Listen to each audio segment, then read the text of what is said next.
Good to be back. I know. Appreciate We're y'all glad to have having you me. back. The chat was asking for you the other day. Yeah. Man, it's been busy. Never stops here. Yeah. How's the high school football stuff? That's just keeping me so busy, man. It's good.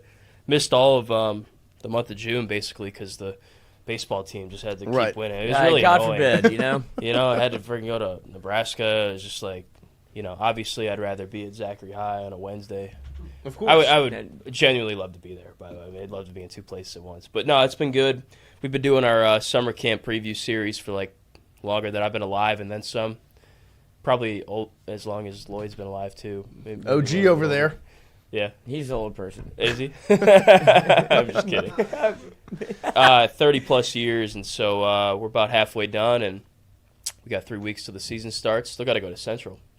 We know what they got over there. We don't even need to go over there. No. We know what Central's got. Yeah, you just go to New Orleans. See them in the dome. Yeah, exactly. We'll just camp outside in a tent. There you go. Not go to the Saints games. Just strictly waiting for them. Yeah, take the brown bag off. Yeah. For Central. There you go. Yeah. Yeah, exactly, for that one game. But no, it's been good. And in between all that, been going to the LSU practices in the morning. Luckily, no practice today, so I can hit the Santa Monica Gators. There you go. So we'll be all right. Well, let's get started with the LSU practice. What were some of your overarching kind of I know yesterday we saw about 15 minutes of the drills or whatever. I think y'all got to see a little bit more on Monday. But what were some of the things you took away from LSU's first 2 days of fall camp? Yeah, short session yesterday, just 15 minutes. Couldn't watch all of practice. I wonder what they're doing. I know. So secretive. You know what's funny to me is that we have a New Orleans station, and they go to Saints training camp every day. Right. And they literally get to watch, it seems like, the entire practice. Yes. And this is professional football we're talking about, where there's millions of dollars at stake. And whereas college football it's like it's Fort Knox. You get to see 10, 15 minutes, and that's it. It just doesn't make any sense. All right, guys, we got to get out. That's so backwards. Cameras down, we got to get out. Actually, practice is going to be today. It doesn't make any sense. Yeah.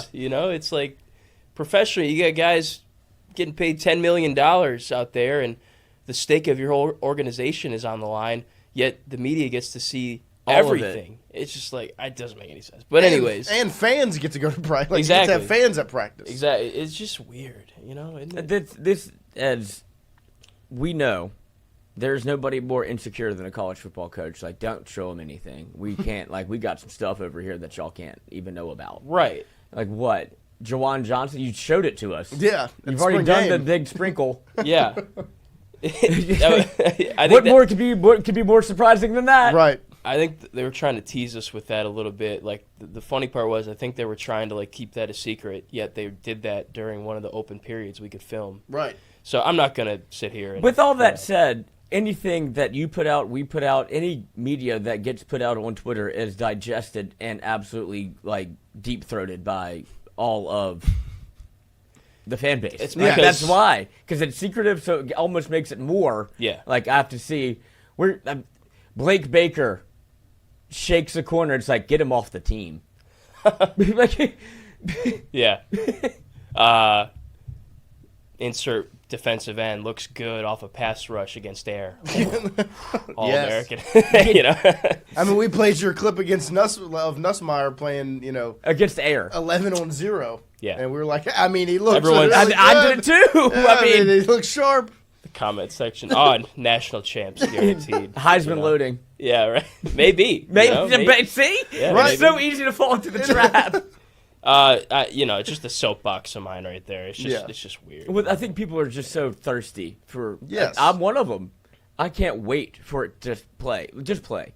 But right now we just have to watch Air. Yes. And it's like, looks very good. Yeah, looks good against Air. Mm-hmm.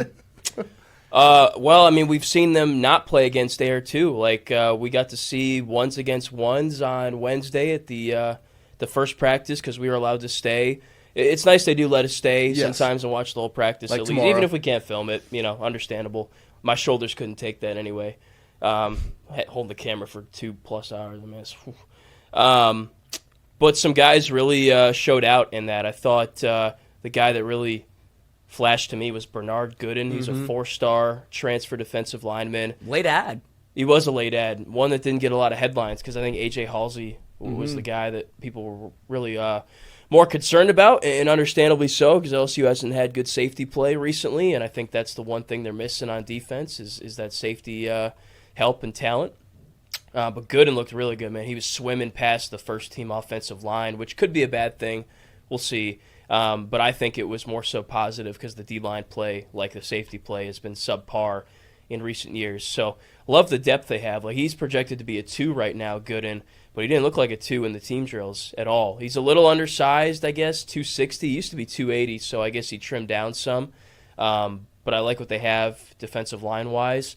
I thought Whit Weeks looked really freaking good. Like, coming off an injury, too. Like, they ran this play I've really never seen before. It was a tight end screen where Bauer Sharp started on the right side of the offensive line and caught it almost like it was a tunnel screen, but for a tight end. Yeah. And I was like, dang, this is going to be a big hitter. And out of nowhere, Whit Weeks just emerges and is right up in Bauer's face when he catches the ball. He's like, boom, essentially. You know, right. like it's Halloween. I was like, dang, that was impressive.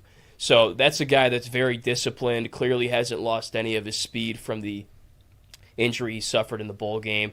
Same thing with Harold Perkins. Didn't really show off much in the team. I wasn't really noticing Perk a whole lot. But he was in there. He was blitzing off the edge, covering some, and just watching him go through individual stuff. He's moving well, which you like to see coming off an ACL. Other than that, I think the play of the day, Jacques tweeted about it. We couldn't get it on video. Free play, 40-yard line going in. Defensive end jumps. Nuss drops back. Obviously, you're going to go deep in this situation. One-on-one, right side, Ashton Stamps against Barry and Brown. Perfectly thrown deep ball to only where Brown could get it. Over Stamps' outstretched hand. Right side, back corner-ish of the end zone. Brown catches it, touchdown from 40 out, and then he chucks the ball against the wall. It just screams, you know. So, I mean, inject that in my veins. Seriously, someone probably got a video of that on the creative team, and they'll probably put it out at some point, hopefully. That was just that was like a wow play. Like we all kind of looked at each other like, dang, because in the past, you know, I mean, that's like, you know, maybe an incomplete pass, or I mean, we've seen them do that too. You don't make the throw, or you don't make the throw. I think they should be doing that all year. Anytime you got a free play, you got the receivers that can go over the top. So, well, even from the defensive standpoint, that also could, like, some of the things that for LSU, like where you haven't seen plays like that, is because it's just a busted coverage and Barry and Brown's in the back of the end zone alone. But actually, he's being covered. It was good coverage. It took a perfect throw, and it was a perfect throw. And Stamps got his get back. Like a few plays later, they tried to go fade to Brown from 10 or 15 out, and Stamps, I'm not sure if it was PI. There's no refs out there. Looked a little physical, but he knocked it down, and it was a PBU. So it kind of went both ways. You know, the offense would get one, the defense would get one. So that's what you like to see in team, not more so one dominating the other, each kind of having their moments here and there. So good to see that. Yesterday was about special teams. The first 5 minutes, Burrell and Ramos were kicking. Burrell's got a freaking move. You guys have probably talked about it a million times. Cannon. Yeah, that guy, he could probably hit one from 70. I'm not going to lie. Ramos missed one that I captured. Would be curious about this. You know, some people were commenting this, and the way they kind of set the drill up, Ramos was kicking from mid-range, short range. Burrell was from long range. I wonder, I might ask at some point, would you do a 2-kicker system? Yeah. You probably, I guess. Lloyd threw that idea out the other day. Because, I mean, why wouldn't you have them kicking from the same distances otherwise? You know? So, I mean, I think it's different than a 2-quarterback system. People say if you got 2 quarterbacks, you got no quarterbacks, and it's facts. 2 kickers, though. I mean, one can specialize middle short. Maybe Ramos is better with that because he's got a little more touch right now. But Burrell can knock him in from 45 plus. Yeah, if you could, I'm hard pressed to find a kicker like Aaron Burrell anywhere else in the country that can go. You trot him out from 65, like maybe. Yeah, I mean, no, there's no question to get there. The length, just can you put it through? It's just the girth. Yeah. Get Hugh Freeze. But you need length and girth in this league. Yeah, I mean that's how you for 2 minutes. Success. I mean a 2-minute answer. Well, I mean that's what I was telling Lloyd. We would be cooked in the press conference if we're sitting there and that rant is happening. Christian, we'd get kicked out. Like fellas, y'all gotta leave. You know, just can't keep it together. How about Aranda? Oh my God.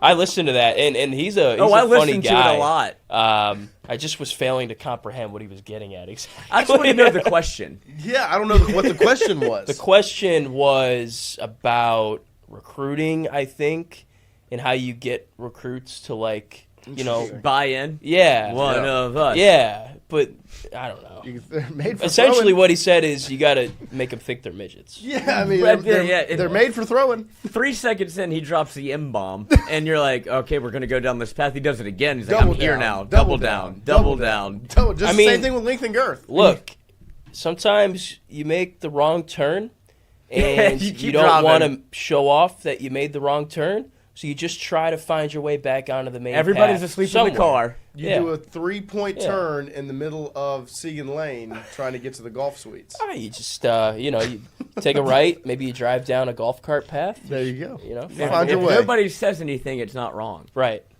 They don't know. Yeah, right, no. exactly. I don't know how we got here. Not Ideally, the missing this turn GPS again. isn't pulled up. If it is, she doesn't know what she's talking about. Yeah. Alexa, hush. Siri, watch your mouth. Siri, I know yeah. what I'm doing. It's a shortcut. You'll learn. Yeah. But the new faces on the roster, like especially defensively, littered with them. Like every position besides really linebacker is transfer portal guys. What were some of your takeaways from some of the? You talked about Bernard Gooden a little bit, but some of the new faces that are out there. Yeah, I think it's a good mix of both, honestly, when I think about it. Like, Delane's new, Cooley's new, Halsey's new, but by that same token, Ahmad Bro, Dominic McKinley, Gabriel Relaford. Like, I think it's a good mixture of guys. And I was listening back to Kelly's press conference yesterday, and I'm kind of picking up what he's putting down in the sense that, like, they know what they have, and they've known what they've had for 7 months. So right now, this is just kind of like OTAs, you know, for a It pro feels team, like that. you know? It's not so much, hey, we need to figure out what these guys got. They know what they got. That's why they went out and paid 7 figures for some Right. of them. You know, they know they can ball. That's why Aaron Anderson, who I don't think was at practice, I'm not going to say with 100% certainty he wasn't, but he wasn't running with the wasn't, ones and when stuff. we And were he looked there. a little slow, gimpy on Wednesday. Like, you don't need to put him out there and beat Yeah. him to, you know. Yeah, in the part we saw yesterday, he was not out there. Yeah. But- I didn't think so. I Yeah. didn't pick up on that until after practice. Right. But then I put the things Pieces together. together. But anyways, like, you know, this is different than maybe previous fall camps where you've got a cornerback position to fill. You've recruited 3 4-star guys out of high school, but you don't know which of them is good or what they're good at. Now it's you got a guy that's already started a handful of games at another Power 4 school. He's already got the job. He won it in spring. So right now they're kind of just working out the kinks a little bit, you know? So the way the staff is pitching it is that, you know, the work that you typically have to do in fall camp has already been done Right. in the winter, in the spring, and then maybe in the summer with the player-led practices. So right now they're just kind of finding combinations and installing things and that kind of stuff. So, you know, I love the mixture of high school development as well as adding in guys that elevate your team. Whereas in past years, I think maybe they've relied too much on one or the other. This year, it's a perfect marriage of both. Yeah. So, I mean, think about it. Every guy they've brought in from the portal pretty much right now is serving some kind of an impact. Braylon Yeah. Moore's your starting center. Right. Josh Thompson's your starting right guard. Bauer Sharp's your starting tight end. Barry and Brown's a starting receiver. Nick Anderson's a guy that is going to be in the rotation. I mean, all the receivers that they brought in are going to be in the rotation. Defensively, Jack Pyburn looks like a starter. Patrick Payton looks like a starter. We already mentioned Delane, Cooley, Halsey. Like, they didn't just bring in transfers to sit the bench like Right. they have in past years where they didn't know exactly what they were getting in them. Like, these guys are all instant impact. We've been saying it for months, and Yeah. now they're making that impact. So, I mean, new names, but it seems like everybody's gelling together pretty well. Yeah. What a lot of people may not know is that for the first week of camp, the team has to turn in their keys, and they go and they stay at a hotel together, and they bus to practice. So they're kind of working all that out where you've got new faces and stuff that haven't played with each other much. And they've been doing that for months prior. I mean, you watch Right. all the workout videos and stuff. It looks like a high school workout. Yeah, where the I mean, they guys look like they've known each go other to class forever. together and everything. So Brian Kelly seems extremely bullish on this team. He probably felt that way like last year. You listen back to some of the press conferences, and it was a good team last year, just not a championship one. I think he's got a reason to feel that way. I think that between the resources invested and the strategic planning from the staff standpoint and the roster building standpoint, like they're built to win this year in college football. Like it's wide open the way I see it. Yeah, and with we talk about Brian Kelly's comments and kind of where you were at on the front of they know what they have. They're just kind of putting things in. It's OTA-ish, like you said. Yep. Do you think that's where the 1-0 mindset it's been pretty repetitive? Like every time Brian Kelly's gotten behind a microphone, you can't hammer that nail anymore. We are focusing on going 1-0, and you go into the indoor practice facility and on the jumbotron, you've got 1-0 up there. Like, do you feel like that's where that stems from, which is different than past years? Is he knows what he has going into game one, so he's comfortable beating this drum behind the microphone? Yeah, because I remember the first game I ever went to was LSU Florida State in 23 in Orlando, and the one quote that I still remember is when he said, "I didn't know what kind of team we had," which you just can't. I mean, that can't be the situation. No, you know, especially not going into Clemson, especially not being. Never mind. Not after spring, not after all fall camp. Like you need to know what you have game one, and obviously teams certainly evolve. If you're the head coach. Yeah. And I mean, there's different reasons why maybe he didn't. I don't know. Maybe they were doing fall camp a different way, whatever. But that just can't be the reality. And your team in week 1 is not going to be what your team is in week 11, week 12. So understandable there. You're going to get better as the season goes along, and that team did. But if you want to win a championship, you have to be as close to your finished product at the beginning of the season as you possibly can be. Now, throughout the year, you might change up your philosophies and some things like that, but week 1, like, you have to be as close to that, crisp finished product. As because possible. It does feel like, just from my perspective, it feels like he brought a lot of his Notre Dame mentality into LSU of, we can kind of figure it out, and if we go 10-2, we'll probably get into the playoff, because not every game is as hard as it's going to be in the SEC. You get to the SEC and realize, like, oh, this is kind of hard. Like, it's a gauntlet every time you go through. Like, you can't really breathe whenever you're in this conference. And he thought it would be the opposite in terms of, I get the players, this will be fine. Yeah. And he looks up, he's like, brother, we just lost 3 straight. We lost the opener. Yeah. And now you look and you're staring 8-4 in the face 2 years in a row. And now it feels like, oh, I have to take this a bit more as a 1-0 mentality in terms of every week.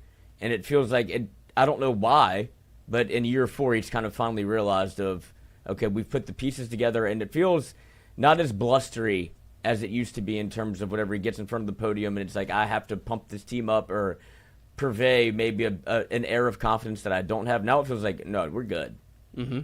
Yeah, and that's a testament to the work they did in the winter, pulling the resources, having a plan, and going after, kind of learning from their previous mistakes and doing things to fix those mistakes. So, I love that leash. Yeah. Starting 1-0, though, is extremely, extremely important. Like, this game is massive. It's a swing game, the way I see it, because you're playing a playoff game. It really is. It really, really is. And the schedule is difficult, and this is one that you want to have in your bag as an insurance policy down the road. LSU hasn't really had an insurance policy since Brian Kelly's been here, except maybe when they beat Alabama, and then they at least had a chance to make the playoff had they won the SEC championship, if memory serves. Right. Yeah. And then Jane Daniels got lifted like a toddler. Right. So you need to have that insurance policy. And you know what? I think game 1s of college football seasons certainly are about the little things, special teams, not hurting yourself. I mean, that's every game, but especially week 1, because you guys are still kind of feeling each other out a little bit. What's nice about LSU is that you're not breaking in a new quarterback. You're not breaking in some of the extremely important positions. So that'll help. But in addition to that, I think whichever team has the best players that can make plays for you will help you win that week 1 game. And I think LSU is just loaded with players, guys that are ready for the big moments and will step up in those big moments and make things happen. So I can't wait, man. Yeah, but you have people in the chat that are like Mike Guidry. What a great problem to have. I think Nick Anderson should start over Barry and Brown. Nick had 800 yards as a freshman, 21 yards per catch, and 10 touchdowns. I respectfully disagree with that, just based on what I've seen. But from it's a great Brown. problem to have. Oh, certainly, Yeah. certainly. I mean, when you have 8 guys at wide receiver that Yeah. can all be starters, like It's true, too, man. Like, Destin Hill is a guy that we're not even really talking about much, but in practice the other day, he was treating every rep like it was the last he'd ever take in his career. Like, a couple balls that he probably shouldn't have caught, he came down with super contested, you know. So they're all competing. They all want those opportunities. Unfortunately, the most receivers you could have on the field at once is 5, if you go 5 wide and empty. right. And then you have Trades Green. Exactly. So it's I'm not really sure how they managed to accumulate all this talent, because if I'm Destin Hill or Nick Anderson, I'm like, when am I going to touch the ball, you know? But they got them, and they're here. There's So. your Caleb Jackson, Caden Durham, Harlan Berry. Like, I'd Yeah. like to eat also.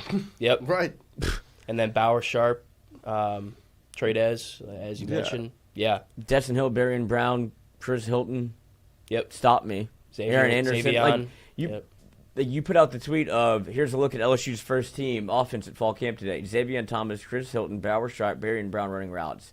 And then our guy, Jack Ballard from Mic'd Up, absolutely insane. He can run that lineup out there and still have Aaron Anderson, Trades Green, Nick Anderson, and others on the sideline. Yeah.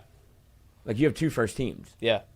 It's kind of like when Bama had, you know, that insane Yeah. group of guys, and a lot of them didn't even play, you know. But I'm sure they're going to be rotating in and out. I mean, that's what they've been doing in team drills. The safeties have been rotating in and out. The D-line's been rotating in and out.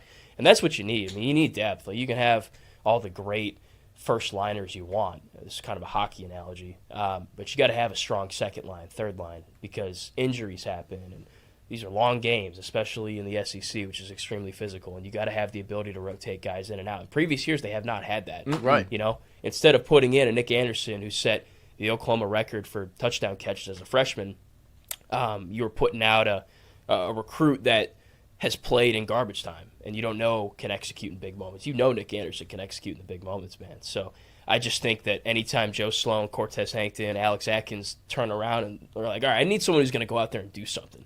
They got 3 or 4 options to go out there and make something happen. How much pressure do you think is on Joe Sloan Sloan going into this season? You know, because it feels like obviously the offense did not reach its full potential last season. Yeah. And now it's like, okay, No and kind of the excuse. same situation where, you know, not the same situation, but with Blake Baker, it was he got the most out of those guys, just didn't have the horses. And so now give him the weapons to make it happen. Now it's, well, Joe Sloan it doesn't feel like he really got the most out of last year's offense.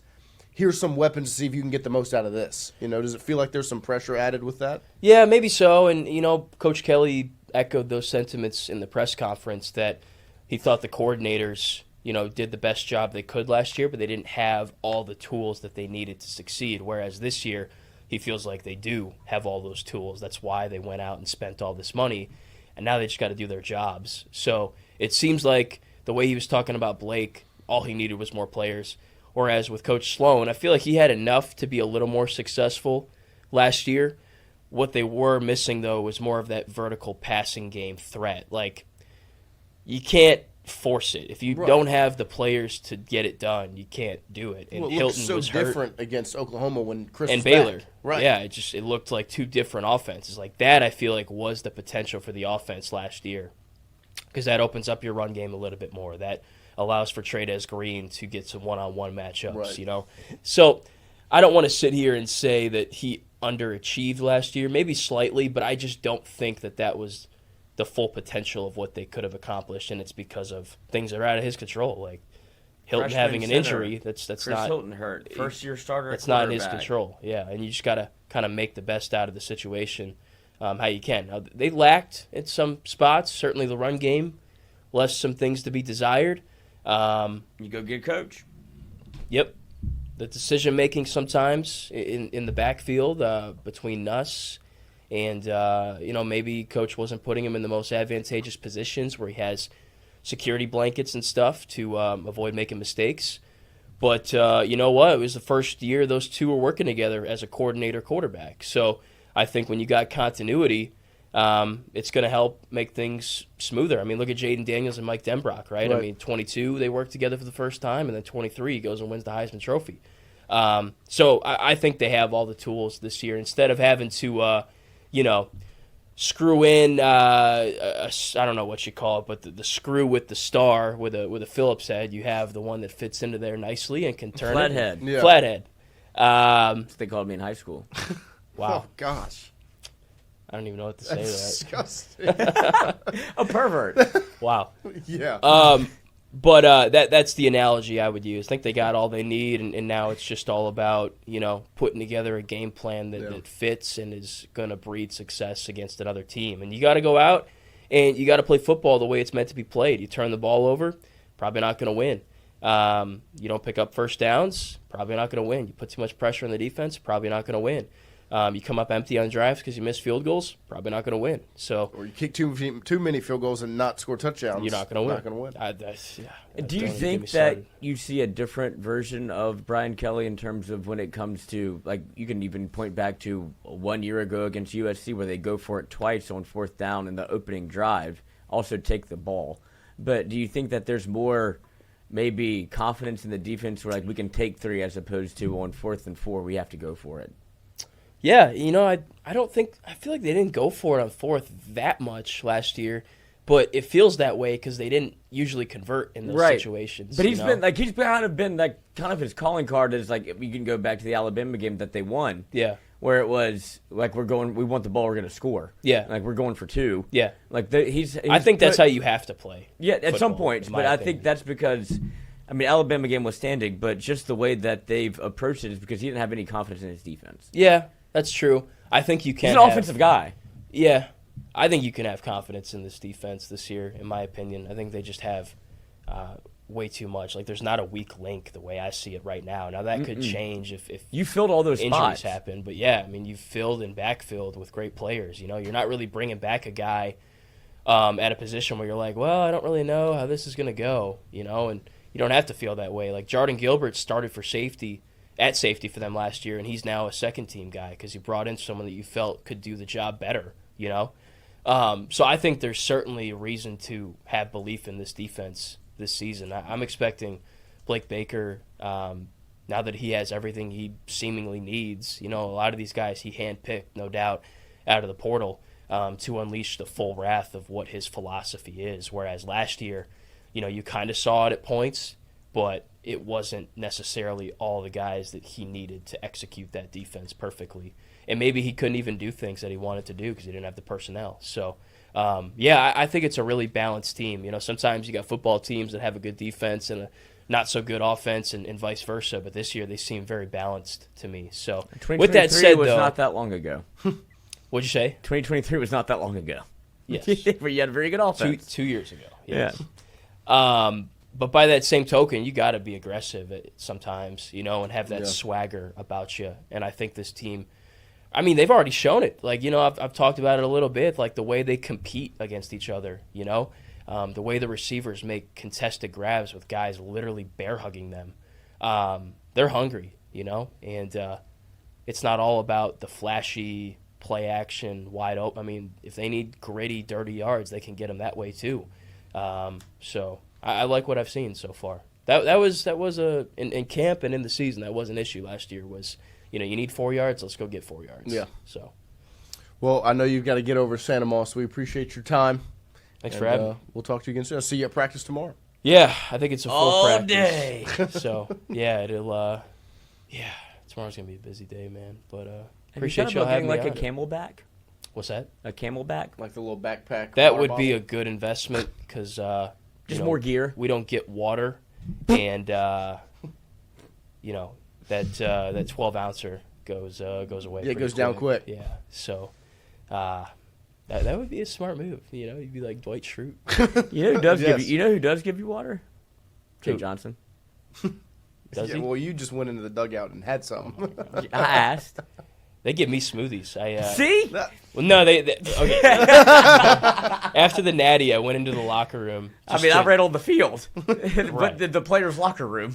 I looked over after they beat Arkansas, and Lloyd's just in the dugout with the guy. Like, what the heck? I was high-fiving fans like I was on the team. You know what? You can get away with anything that night, it seems. Yeah. Clearly. But I went to the locker room after the natty just to kind of see if there was anything in there. Maybe they left a towel or something. Yeah, that's pretty cool. Yeah. Nothing left. It smelled like straight cigar smoke. But they did leave a smoothie undrank. There you go. And they were already gone. So I took it. Yeah, why not? There you go. How was the smoothie? It was good. Was it Smoothie King smoothie? Smoothie King. A little watered down, but, you know, Shake it up. on a hot Nebraska day, it'll play. It'll play. It played. Little vodka. No. Little that's gin. Had to just do- you, Lloyd. Little whiskey. Had to go on live television. Well, That wouldn't stop Lloyd. Not that would affect performance, but it makes you better. can't be doing that. It's called There you go. adversity. I agree. Sometimes you do yourself a rough hand. I have enough adversity See? as is. As to you, Man, Lloyd, so stop adding dehydrated. to it. Why crank the stadium pulse up when we're playing at Akron? You know what I mean? There you It's go. just like, yeah. Yeah, we'll just play moments. We don't have to do the full game. There you go. Yeah, just play the moments. Just third and short. Need to stop. Well, how about down 14-10? What'd y'all do? But we'll talk to you again soon. We'll see you tomorrow at practice. And Sounds thank you good. for coming in. Yeah, thanks for having me. I appreciate it. All right, we'll take a quick break and we'll be right